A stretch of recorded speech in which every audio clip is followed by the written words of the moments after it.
So now that Congress is back in session and they passed the funding bill, one of the things they did also accomplish was seating Representative Grijalva. And we know there's going to be a vote next week on whether or not to release the Epstein files. But that doesn't mean that's all that is coming out about the files. And it was a bad day for Donald Trump. Now, apparently, the House Oversight Committee and the Epstein estate released something like 20,000 documents, including some emails. And in these emails, it was from an author and Epstein, and they were talking about Donald Trump. Now, from what I've gathered, from what I've seen about these emails, apparently they talk about Donald Trump spending hours at a house that Epstein owned with one of the victims.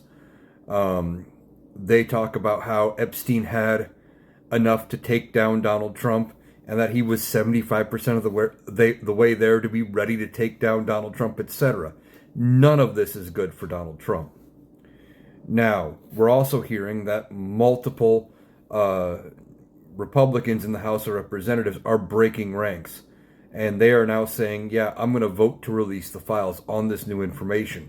And those are the ones we are hearing about that are talking about it. When the vote happens, we may be surprised, and 60 to 100 more Republicans may break rank.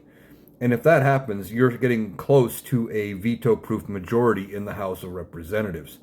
Now, ultimately, the resolution to force the DOJ to release everything would be going through the Senate, and Donald Trump would have to sign it. Now, he's never going to sign it. So that means they have to pass it around his veto. And as the calls get louder, as it looks more and more like Donald Trump is guilty of something, they're going to be left with no choice but to release the files. And they may have to do it around his presidential veto. The more this comes out, the more things that are let go, the worse it's going to be for Donald Trump. So even as he got a win with the government reopening, and he can try to do this comes out, which is a big loss for Donald Trump, but it's overshadowing everything. Now, he's going to try to move the goalposts, say, well, I didn't know Epstein that well. Why are you believing him? Why did it take so long to be released? All of those things.